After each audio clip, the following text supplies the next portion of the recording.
تو دیوار والوں کو تو میں نے 7 دن زحمت نہیں دی، تو میں 8ویں دن بھی ریکارڈ خراب نہیں کرنا چاہتا۔ دیوار والے اور کچن والے دونوں کو معافی ہے۔ بسم اللہ، درود ہے؟ بسم اللہ۔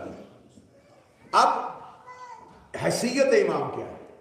بسم اللہ کے ساتھ حیثیت امام کیا ہے؟ امام کی حیثیت کیا؟ امام ہے مدبر کی حیثیت۔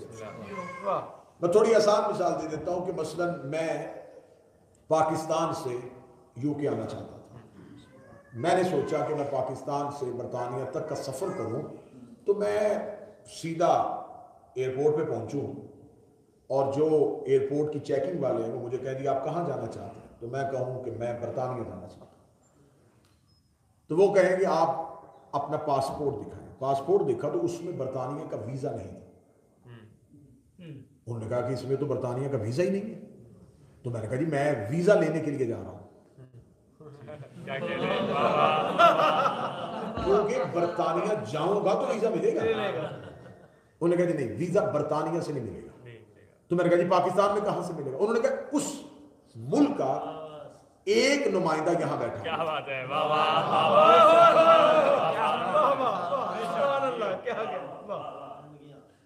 میں نے کہا جی میں اپنا پورا ریکارڈ ساتھ لے کے آیا ہوں، میرے پاس پورے میرے ڈاکومنٹس ہیں، میں اس طرح کرتا ہوں مجھے برطانیہ جانے دیں، میں برطانوی وزیر اعظم کو اپنے ایک ایک پیپر دکھاؤں گا، وہ دیکھ لے گا کہ میرے ڈاکومنٹس بالکل کلیئر ہیں۔ انہوں نے کہا جی کاغذات وہ نہیں دیکھتا،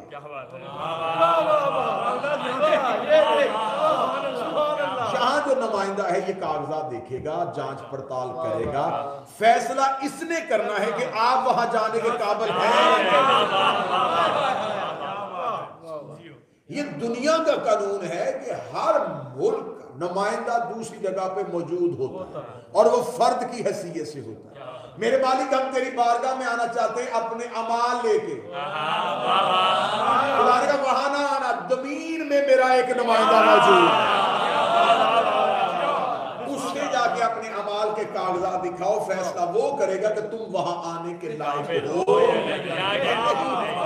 تو میرے مالک وہ فیصلہ کب کرتا ہے؟ خدا نے کہا کہ تنزل الملائکۃ والروح فیہا بإذن ربہم من کل امر سلام، ایک رات آتی ہے میں وہاں والے فرشتوں کو بھی یہاں بھیجتا ہوں تاکہ وہ امر لے کے آئیں۔ اب امر کے 29 معنی کیے ہیں علماء نے، رزق امر کہتے ہیں، حکومت کو امر کہتے ہیں، حکم کو امر کہتے ہیں، اولاد کو امر کہتے ہیں۔ 29 کے 29 معنوں میں جو بھی معنی لو، اگر رزق لینا ہے تو پھر یہاں سے لینا پڑے گا، اولاد لینی ہے تو پھر یہاں سے لینی پڑے گی۔ خدا کہتا میں نے اسے زمین پہ بٹھایا ہوا ہے تاکہ وہ امر بن کے فیصلہ کرے، حکم میں کرتا ہوں، تدبیر یہ کرتا ہے۔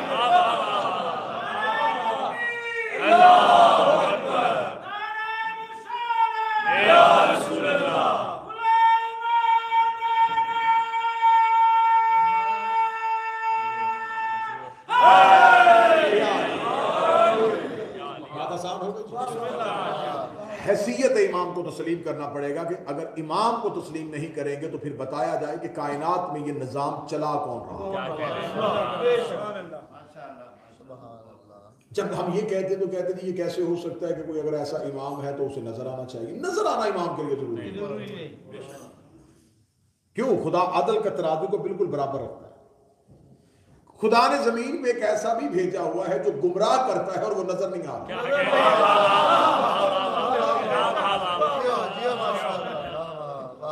تو اگر غائب رہ کے گمراہ کیا جا سکتا ہے تو غائب رہ کے ہدایت کی جا سکتی ہے۔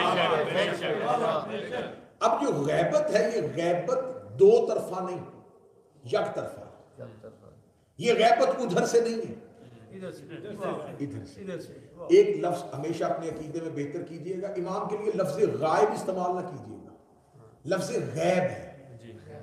غائب اور ہے، غائب کہتے ہیں اسے جو خود کو پوشیدہ کر لے، غیب وہ ہے جو ظاہر ہو اور نظر نہ آئے۔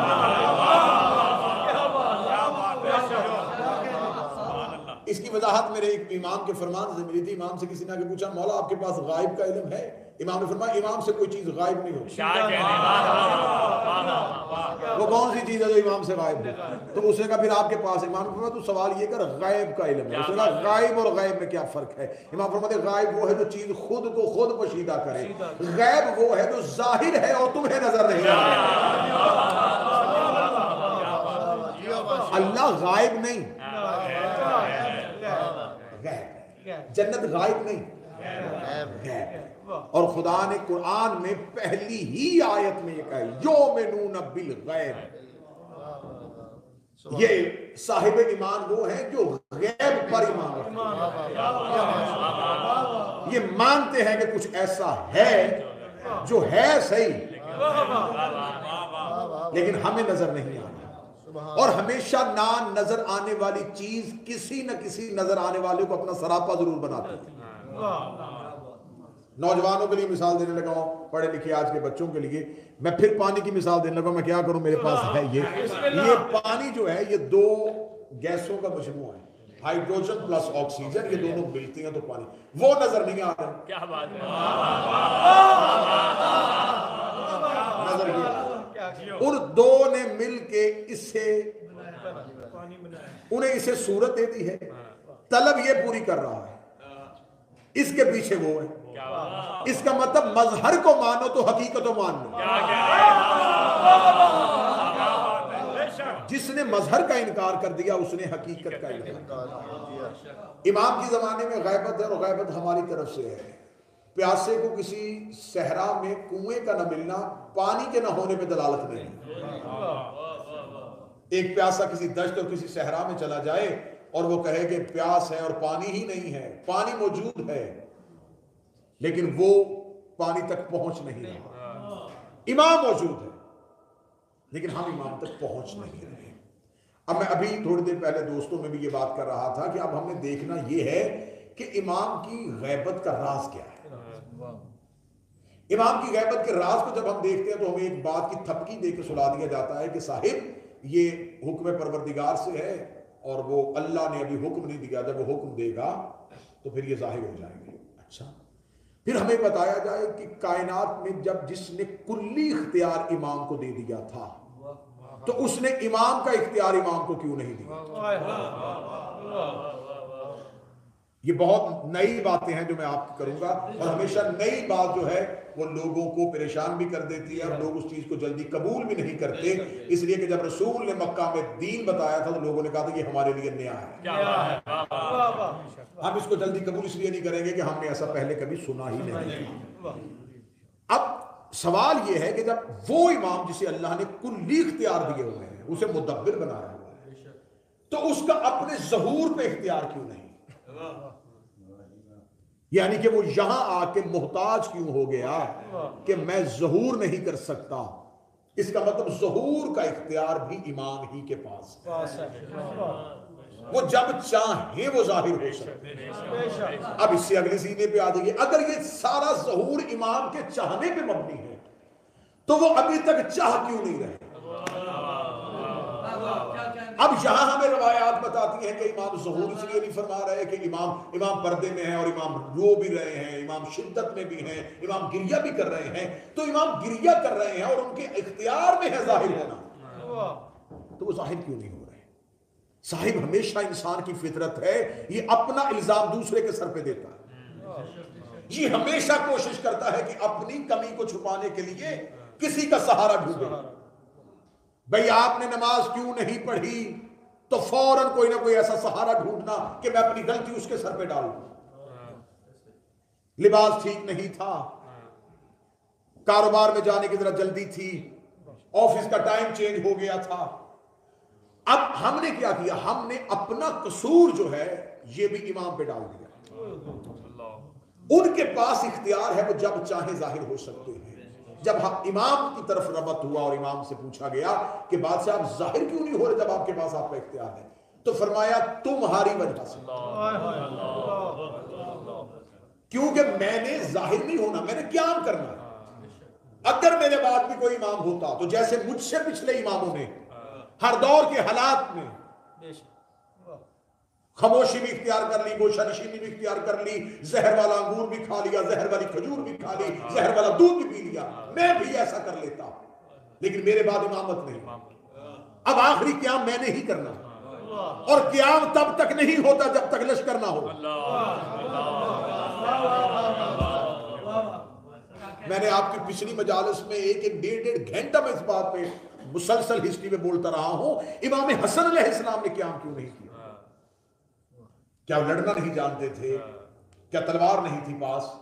قیام نہ کرنے کی وجہ قلت انصاف، لشکری نہیں، کیوں قیام کریں؟ اور یہ بھی بات یاد رکھیے گا، امام کو اپنی طاقت کے لیے لشکر کی ضرورت نہیں ہوتی، امام کو لشکر کے لیے لشکر کی ضرورت ہوتی کہ کم از کم یہ میرے پیچھے آئیں تو صحیح تاکہ ان کی عاقبت صحیح ہو۔ اب امام کو اپنے لشکر میں تم نے امام کے لشکر میں نہیں جانا، امام نے تمہیں اپنے لشکر میں شامل کرنا۔ اگلا لفظ اور آسان کر دوں، تمہاری امام کو ضرورت نہیں، تمہیں امام کی ضرورت ہے۔ اب جو آخری قیام ہوا ہے نا، آخری قیام جس نے کیا ہے وہ کریم کربلا نے کیا۔ کریم کربلا کے بعد آج تک امامت نے قیام نہیں کیا۔ آخری قیام امام حسین کا کربلا میں ہوا، اور ناصرین کی تعداد 72۔ اور یہ بھی فرماتے ہیں کہ آج تک پچھلے آئمہ میں سے سب سے زیادہ جو ناصرین کی تعداد ملی ہے وہ اس امام کو۔ تو امام حسین کے بعد جتنے بھی امام آئے، کسی نے خود کو قید خانے میں رکھ لیا، کسی نے گوشہ نشینی اختیار کر لی، ہر دور میں امامت قیام نہ کر سکی۔ اب اگر اس امام کے بعد بھی کوئی امام ہوتا تو شاید یہ امام بھی حالات دنیا کو دیکھتے ہوئے تم لوگوں پہ توکل نہ کرتے، لیکن اب قیام واجب ہے، اب قیام ضروری ہے۔ اب جب قیام ضروری ہے تو اب اس کا مطلب ہے کہ ظہور رکا ہوا ہے ہماری وجہ سے۔ ظہور کی ہونے کی نا وجہ ہم خود ہیں۔ اب یہاں پر عام فہم میں دلیلیں نہیں دوں گا کہ دیکھیں کردار اچھے نہیں ہیں، یہ اچھا نہیں ہو رہا، یہ اچھا نہیں ہو رہا۔ سب سے پہلی بات جو امام کے لیے ضروری ہے، امام کے ظہور کے لیے، امام کے رستے کو ہموار کرنے کے لیے، کہ آپ کو امام کے ساتھ قیام ذات کے لیے نہیں، امام کے لیے کرنا۔ میں نے آپ کو پچھلی مجالس میں بتایا کہ کوفہ والوں نے خطوط لکھے۔ خط کب لکھے؟ جب ان کے اوپر ظالم حاکم آ گیا۔ اب انہیں خبر تھی کہ یہ گردن بھی کاٹ رہا ہے، یہ ہمارے بچے بھی مار رہا ہے۔ اب امام کو بلایا بھی تو امام کے لیے نہیں، اپنے لیے۔ یعنی کوفہ والے الاجل کہہ رہے تھے تو وہ بھی لالچ کی بنیاد پر، اور امام کوفہ نہیں آئے۔ جو امام مکہ سے غازریہ اور نینوا تک پہنچ گیا تھا وہ امام کوفہ آ سکتے تھے۔ امیر المومنین اگر دارالحکومت کوفہ بنا سکتے ہیں تو کریم کربلا بھی تشریف لا سکتے تھے۔ نہیں آئے، کیوں نہیں آئے؟ کیونکہ کوفہ میں قیام کی سکت نہیں تھی۔ اس کا مطلب ہے کہ امام اس قوم میں تب تک نہیں آتا جب وہ قیام کرنے کی صلاحیت میں نہیں آتا۔ اب ہمارے پاس قیام کرنے کی صلاحیت اور ہمارے پاس قیام کرنے کی سکت کیا ہے؟ ہم چاہتے ہیں کہ امام ظہور فرمائیں اور ہمیں مشکلوں سے نکالیں، ہمیں مصیبتوں سے نکالیں۔ میں انتہائی معذرت کے ساتھ یہ گزارش کرنے لگا ہوں، ہم آل محمد کو بھی مانتے ہیں تو اپنے لیے مانتے ہیں۔ ہمیں خبر ہے کہ ان سے زیادہ بہتر مدد کرنے والا کوئی نہیں۔ ہمیں پتا ہے کہ مشکل ان کے علاوہ ٹال ہی کوئی نہیں سکتا، صحت ان کے علاوہ دے ہی کوئی نہیں سکتا، قبر میں ان کے علاوہ آئی کوئی نہیں سکتا، محشر میں ان کے علاوہ شفاعت کاری کوئی نہیں سکتا، جنت میں کسی اور کی سرداری ہے ہی نہیں۔ تو اس کا مطلب ہے آل محمد کو ماننا بھی ہماری مجبوری اس لیے ہے، ہمارا لالچ ہے۔ میں بھی گزارش کر رہا تھا کہ میں نے آج تک علم پہ بغیر منت کے سیب چڑھتے ہوئے نہیں دیکھا۔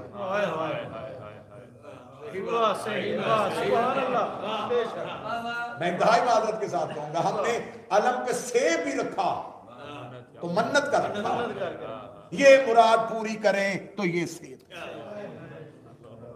میں نے آج تک بغیر دعا کے چادر چڑھتی ہوئی نہیں دیکھی، میں نے آج تک بغیر حسرت کیے ہوئے کسی شیعہ کے گھر میں کھیر پکتی ہوئی نہیں دیکھی۔ تو ہم نے تو اپنی حاجات کے لیے ہم نے کہا ہے کہ ہم دیا بھی علم کے نیچے جلاتے ہیں تو منت کا دیا نہ جلاؤ، عشق کا دیا جلاؤ۔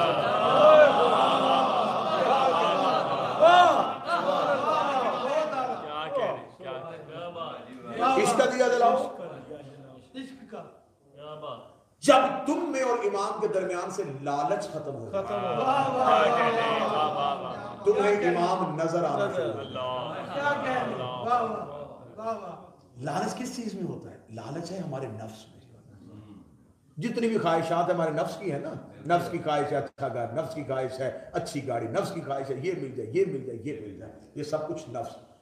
اب بات کو ختم کرنے لگا ہوں. امام کی اور ہمارے درمیان جو رکاوٹ ہے نا، جو دیوار ہے، وہ نفس ہے. جب انسان مرتا ہے تو نفس کو موت آتی ہے. کل نفس ذائقہ موت. نفس مرتا ہے، روح نہیں مری، روح موجود ہے، روح زندہ ہے، مرا نفس. اس سے اچھی دلیل بابا جی ہوئی کوئی نہیں. نفس مرتا گیا، ساتھ ہی امام نظر آ گیا.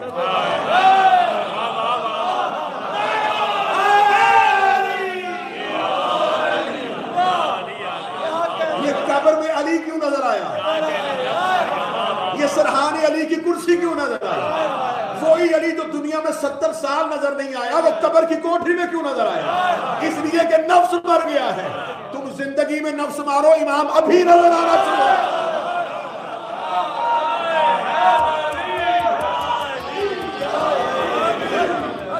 ابھی امام نظر آنا.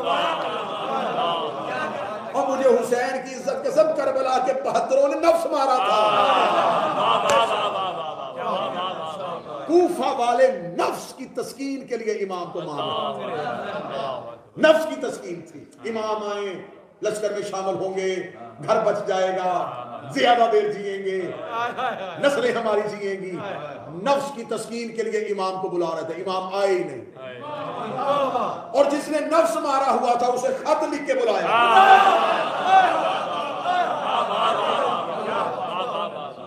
ایک خط امام کو لکھا جا رہا ہے. ایک خط امام خود لکھ رہے ہیں. جو لکھ رہے ہیں وہ بھی انسان ہے، جس کو لکھا جا رہا ہے وہ بھی انسان ہے. خط لکھنے والے نفس کی تسکین کے لیے بلا رہے تھے.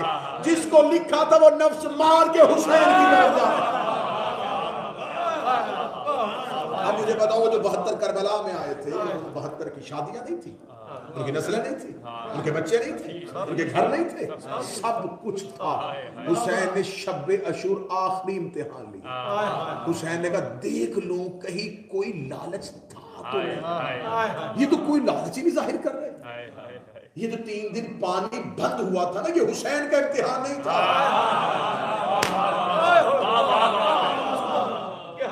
آپ کیا سمجھتے ہیں کہ امامت پیاسی ہو گئے اور امام کا امتحان؟ مجھے کسی کتابوں سے ثابت کرو کہ کسی بھی امام نے کسی بھی شدت میں کبھی بھی ان چیزوں کی خواہش ہو کہ مجھے کھانا نہیں مل رہا. پانی بند ہوا تھا. پانی بند ہونا امامت کا امتحان نہیں تھا. کھانا بند ہونا امامت کا امتحان نہیں تھا. وہ جو 72 ساتھ آئے ہوئے تھے ان کے نفس کا امتحان. میں نے مقتل چھان کے پڑھی ہے. اتنے امام کے اختیارات کے قائل تھے، کسی ایک نے چل ہی نہ کہتے کہ ہمیں فرات سے پانی لے دے. امام سے یہی کہہ دیتے کہ امام پاؤں کی ٹھوکر مار کے چشمہ. انہوں نے امام کے اختیار سے بھی خواہش نہیں کی. انہوں نے یہ بھی نہیں کہا کہ اگر اسماعیل ایڑیاں رگڑ کے پانی نکال سکتا ہے تو مولا پاؤں مارے. یہی خیمے کے اندر سے چشمہ نکل آیا. ہمیں نکال دے، ہم ان سے نہیں مانگتے، تو ہمیں دے دے. اتنا نفس مارا ہوا تھا انہوں نے امام سے بھی نہیں مانگا.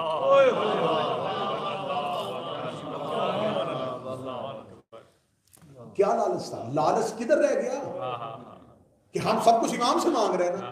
یہ سامنے بیٹھے ہوئے امام سے بھی نہیں مانگ رہے. اب نفس مر چکا تھا کیونکہ یہاں خواہش نفس کی نہیں، صرف امام کی تھی. ہمارا امام کیا چاہتا ہے؟ پیاسا، ہم پیاسے رہے، یہ چاہتا ہے. ہمارا امام چاہتا ہے ہم بھوکے رہے تو ہاں ہیں بھوکے. اب یہ سب کچھ کیسے ہوتا ہے؟ ہمیشہ جب آپ کسی چیز کو نفس پہ غلبہ کب ہوتا ہے؟ کسی انسان کو بہت بھوک لگی ہو نا، شدت کی بھوک، اب اس کا نفس خواہش کر رہا ہے کہ بھوک ہے، اللہ نہ کرے میں مثال دے رہا ہوں کسی بھی انسان کی، اس کے کان میں آواز پڑی کہ اس کا باپ مر گیا ہے، اب مجھے بتاؤ کہ بھوک رہے گی؟ نہیں۔ وہ غم جو ہے نا وہ بھوک پہ غالب ہے۔ وہ جو تھوڑی دیر پہلے پانی مانگ رہا تھا، کھانا مانگ رہا تھا، اس سے لوگ پکڑ پکڑ کے کہہ رہے ہیں پانی پی، کھانا کھا، کیوں نہیں کھا رہا؟ باپ کی محبت بھوک پہ غالب ہے۔ کربلا والوں کو پیاس لگ ہی نہیں رہی، امام کا عشق بھوک پہ غالب، پیاس پہ غالب۔ لوگ کہتے ہیں یہ جو شیعہ زنجیر مارتے ہیں یار ان کا بدن کٹتا ہے انہیں تکلیف نہیں ہوتی؟ جب ماتمی چھری جسم پہ مارتا ہے تو حسین کا عشق بدن کی تکلیف پہ غالب آ جاتا ہے، اور جب عشق غالب آ جائے تو پھر نفس اپنے آپ کی ساری صلاحیتوں کو مار دیتا ہے۔ مسلسل عرفان پڑھ رہا ہوں سرکار، وہ غیبت نہیں پڑھ رہا، وہ انتظار نہیں پڑھ رہا جو مدت سے پڑھا جاتا ہے کہ یہ ہے، یہ نہیں ہے جی، بس گناہگار ہے جی، بس کہاں امام کہاں۔ نفس کو ختم کیا کربلا والا۔ امام نے کہا آخری امتحان لو، امام نے شب عاشور کہا کہ شاید آنکھیں نہیں ملا رہے، چراغ بجھا کے، اس سے بڑا امتحان اللہ کی کائنات میں کسی نبی نے بھی نہیں دیا۔ حسین نے کہا جنت دیتا ہوں، انہوں نے کہا ہمیں جنت بھی چاہیے۔ یہ کائنات کے پہلے نفوس تھے جن کو جنت کی خواہش بھی نہیں تھی۔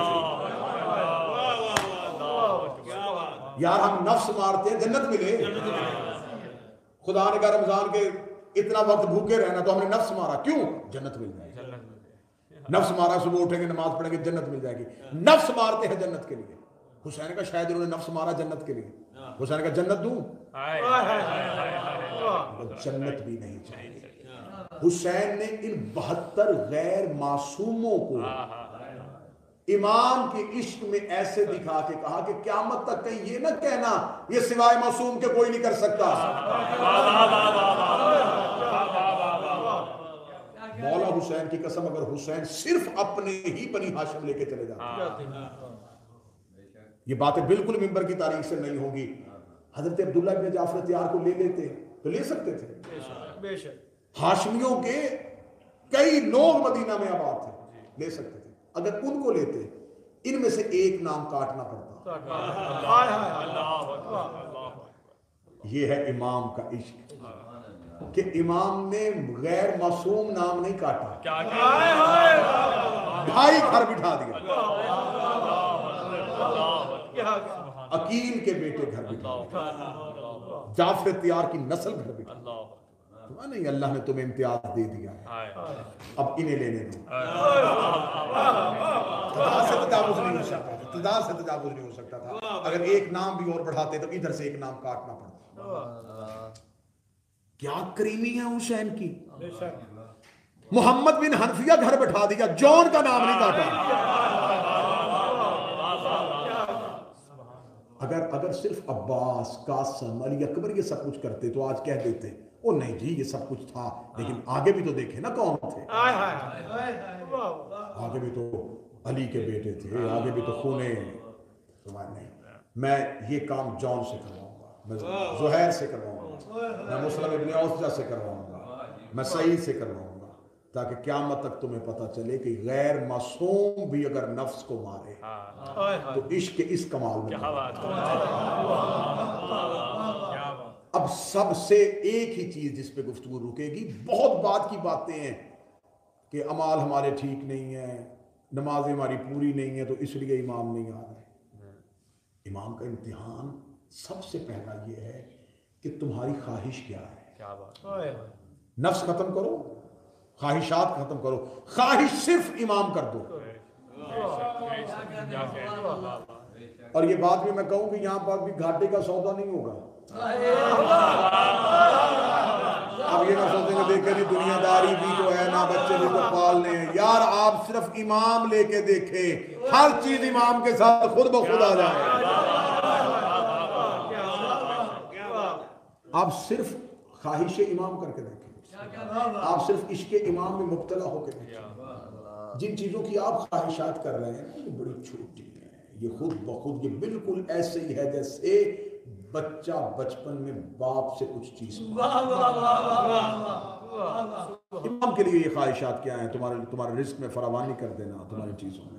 لیکن جب ہم امام کو چھوڑ کے بار بار یہ خواہشیں کرتے ہیں تو یہ بھی فرامین موجود ہیں. امام فرماتے پھر انہیں اتنا دنیا دے دو انہیں ہم یاد ہی نہیں. مولا فرماتے کثرت مال امام سے دوری کی وجہ ہے. مولا امیر المومنین سے کسی شخص نے پوچھا، اس نے کہا مولا غریبی بڑی ہے. امیر المومنین نے فرمایا شکر کر اس نے آزمائشوں سے بچایا. شکر کر اس نے آزمائشوں سے بچایا. اس نے غربت دی ہے تو اس کا زیادہ شکر کیا کر. وہ بیماری دے تو شکر کرو کہ اس نے قابل سمجھا تو آزمائش دی. مولا فرماتے ہیں تمہیں ایک سال میں ایک مہینہ گزر جائے اور کوئی غم نہ ملے تو توبہ کرو. لوگ سمجھتے ہیں غم نہ آنا کرم کی دلیل ہے. علی فرماتے ہیں غم نہ آنا عذاب کی دلیل ہے. اگر تمہیں غم نہیں مل رہا تو اس کا مطلب ہے اس نے تمہیں تمہاری میں چھوڑ دیا، رسی کو ڈھیلی کر دیا. جا رکھ دنیا، بن جا سگے دنیا، اٹھا دنیا کا مال، تمہیں ہماری ضرورت ہے. تو غیبت یک طرفہ ہے. غیبت آج نفس جس نے یہ نہیں ہے کہ یہ بھی بات غلط ہے، بس میں آخری بات کہنے لگا ہوں، یہ بات غلط ہے کہ اگر کوئی بندہ یہ سمجھے کہ امام تو بالکل کسی کو بھی نہیں مل رہے. مولا فرماتے جب میں ظہور کروں گا میرا ہر شیعہ مجھے دیکھ کے کہے گا آپ کو تو میں نے پہلے دیکھا.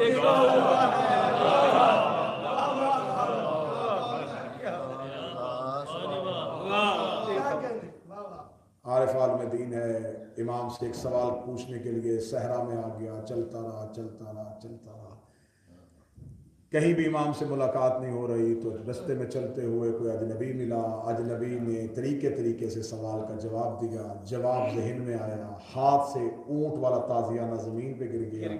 تازیانہ اٹھا کے اس شخصیت نے اس عالم دین کے ہاتھ میں دیا. عالم دین کے ہاتھ میں دینا تھا. کہنے لگے کس سے ملنے کے لیے نکلا تھا؟ کہنے لگے امام سے ملنے کے لیے نکلا تھا. کہتے کاش پہچان لیتا کہ ہاتھ امام کے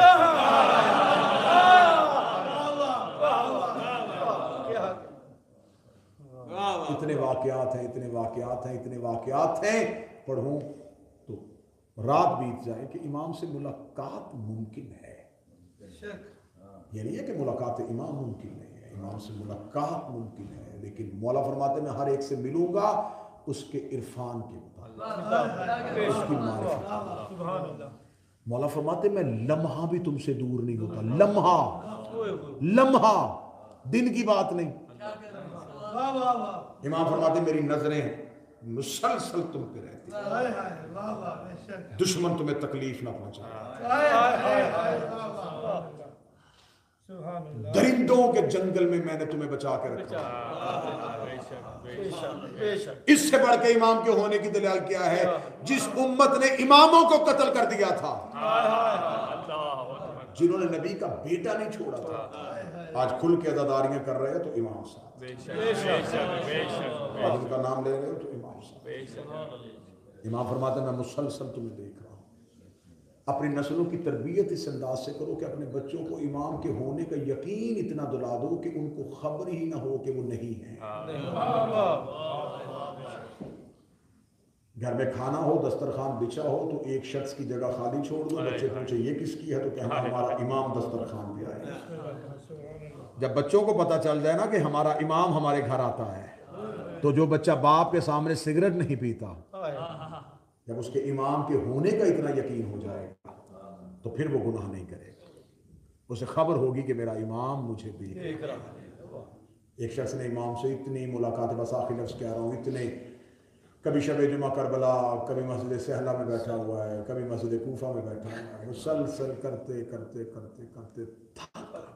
کوئی جگہ نہیں چھوڑی امام سے ملنے کی، کہیں امام نہیں مل رہے۔ خانہ کعبہ کی دیوار کے ساتھ ٹیک لگا کے بیٹھا اور پاؤں کا انگوٹھا پھٹ گیا تھا امام کو ڈھونڈتے ڈھونڈتے، پاؤں کے انگوٹھے سے خون نکل رہا ہے، بدن کا لباس تار تار ہو چکا ہے، دیوار کعبہ کے ساتھ ٹیک لگا کے بیٹھا تھا۔ یہ دیکھا کہ ایک شخص نورانی چہرے والا آ رہا ہے، ایسے چونک کے اٹھا، اس نے دور سے دیکھا کہ میں وہ نہیں جو تو سمجھ رہا ہے۔ کہنے کا کون ہے تو؟ کہنے لگا تمہیں امام بلا رہا ہے۔ لنگڑاتا ہوا، پاؤں زخمی ہے، جسم لاغر ہو چکا ہے، اس نے سہارا دیا مکہ کے قریب۔ وہ کہتا ہے ایک پہاڑ ہے، پہاڑ کے اوپر ایک سفید اون کا خیمہ ہے، اس کے اندر مولا تشریف فرما۔ وہ خیمے کے اندر گیا اور بے ساختہ گر گیا قدموں میں، چیخیں مار مار کے، فرزند رسول اتنے مہینے ہو گئے مجھے ڈھونڈتے، مولا آپ مجھے کیوں نہیں ملے؟ میرے امام کی بات ہے، ڈھونڈا تو اس سے جاتا ہے جو کہیں گیا ہو، کیوں ڈھونڈ رہا تھا مجھے؟ مولا میں آپ سے ملنا چاہتا تھا۔ مولا فرمایا میں تمہیں ملتا ہوں، تم مجھے پہچانتے ہو۔ کہنے لگا مولا کب ملتے ہیں؟ مولا فرمایا تم روتے روتے چپ ہو جاتے ہو، چپ مولا فرماتے ہیں یہ لفظ ہے میرے امام کا، کرم دیکھنا، ماؤں کا پیار سوچنے والوں، باپ کا پیار دیکھنے والوں، اپنے امام کا کرم دیکھنا۔ مولا فرماتے ہیں میں اپنے شیعوں کے رخساروں سے ان کے آنسو اپنے ہاتھوں مولا فرماتے ہیں تمہارے گھر میں غم ہو سب سے پہلے تمہارے گھر میں آتا ہے، تمہارے گھر میں خوشی ہو سب سے پہلے، لیکن امام کہتے ہیں مجھے بڑا دکھ ہوتا ہے جب میں تمہارے گھر تمہاری خوشیوں میں جاتا ہوں، تم دنیا کے عہدے داروں کا دروازے پہ انتظار کر رہے ہیں، فلاں ہمارا رشتہ دار ایم پی ہے وہ بھی آ گیا، فلاں منسٹر بھی آ گئے، فلاں امیر تاجر بھی آ گئے۔ امام کہتے ہیں میں بہت دیر تک تمہیں دیکھتا رہتا ہوں، شاید تم کہو ہمارا امام بھی آ گیا۔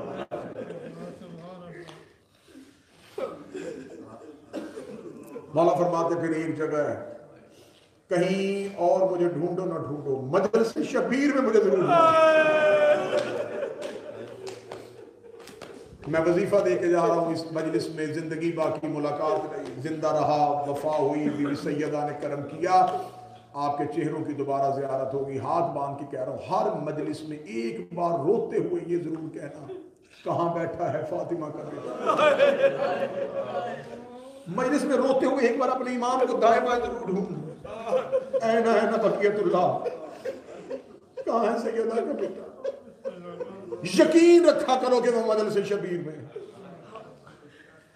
اس وقت میرے امام مجلس میں کہیں تشریف روتے ہوئے اپنی حسرتیں مانگ رہے ہوتے، مولا میری یہ خواہش پوری کر دے، مولا میری یہ خواہش پوری کر دے۔ ایک دعا روتے ہوئے ضرور مانگنا، مولا کوئی ایک ایسی مجلس میں درور آؤں جہاں میں تم سے مل سکوں، میں تم سے ضرور ملوں۔ ہر جگہ میرے مولا جاتے ہیں، ہر جگہ پرسہ لیتے ہیں، ہر پرسے کے بعد میرے مولا روتے ہوئے مجلس والی جگہ سے نکلتے ہیں۔ آج شیعہ ابھی شب لگ جائے گی، سو کے دن ختم ہوں گے، سوگ ختم نہیں ہوں۔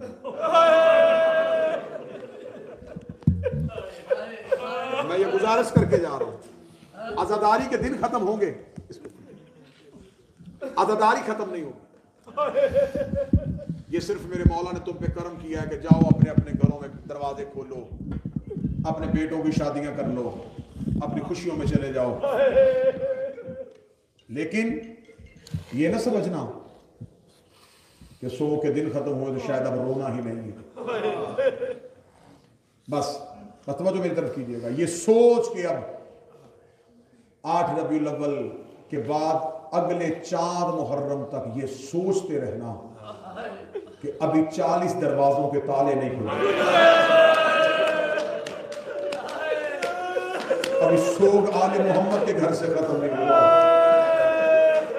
ان کا سوگ ختم ہوگا جب آ جائے گا ان کا بیٹا، آباد ہو گے 40 دروازے، علی اکبر کے سر پہ سجے گا صحرا، قاسم کے سر پہ سجے گا صحرا، اصغر جوان ہو کے بابے کی شاہی دیکھے گا، آل محمد کے گھر میں مسکراہٹیں تباہ. ابھی آباد گھر آباد نہیں ہوا. میرے وارث کا ظہور ہو, بند تالے کھلے. میں نے صرف تمہارے ڈر کی وجہ سے کہا ہے کہ تالے بند کھلے. سادات تشریف فرمایا اگر کوئی سید مجھے معاف کر دے تو میں اگلا جملہ پڑھوں. میرا امام ظاہر ہو تاکہ سکینہ کی رسیاں اللہ جلیہ امام, تاکہ جو آج تک بند رسیوں کے ساتھ شام کے قبرستان اس کے ہاتھوں کی رسیاں زہرا کا پہلو سے ہاتھ. زینب شام سے مدینے جانے, گھروں کی آبادی, دین بچ گیا. ہماری بہنوں بیٹیوں کے سروں پہ چادریں آ گئی, ہماری مسجدوں میں سجدے گاہ آ گئے, ہمارے گھروں میں قرآن آ گیا. مدینے میں نہیں واپس آیا تو حسین کا سر نہیں آیا.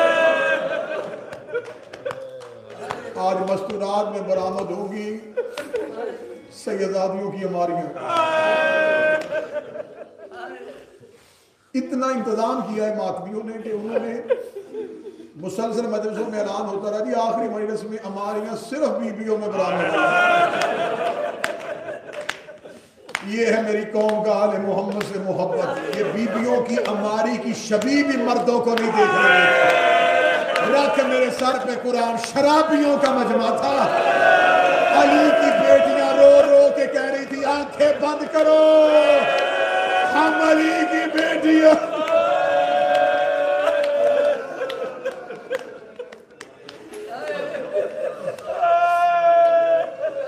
اللہ ہر کسی کی بیٹی کو سلامت رکھے. اللہ تمہاری بہنوں کے پردے سلامت رکھے. بیٹی 40 سال کے بعد بھی اپنے پیکے گھر جائے نا, اسے پوچھنا نہیں پڑتا. 40 سال بعد اپنے بھائیوں کے شہر جانا پڑے, باپ کے شہر جانا پڑے. چھوٹے چھوٹے بچوں کو شہر کے دور سے بتانا شروع کر دے, اٹھو میں تمہیں بتاؤں میرے بابے کا شہر آنے والا ہے.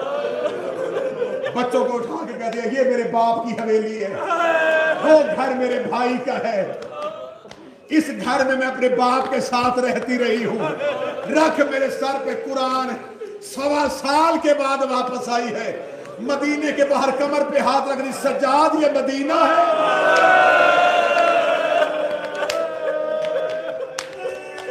ہاں زینب یہ مدینہ. رو کے کہتی سجاد میں نے پہلی بار باہر سے دیکھا. سجاد میں تو زندگی میں بابے کی زندگی میں کبھی باہر نہیں آئی تھی. سجاد مجھے بتا قبر رسول کہاں ہے؟ فرمایا میں وہ سامنے قبر ہے رسول. بی بی روغ دی سجاد شام تو گیا, کوفہ میرے ساتھ رہا. 11 محرم سے لے کے اب تک میں نے سارا قافلہ ساتھ رکھا. اب آ گیا ہے واپس مدینہ. تو بھی ادھر بیٹھ, ماں بھی ادھر بٹھا. میں اکیلی جاتی ہوں نانے کی قبر پہ. میں نانے کو بیٹی نہیں بیٹا بن کے بتا کے آؤں کہ تیرا دین بچ گیا ہے. میں نے جملہ پڑھ دیا.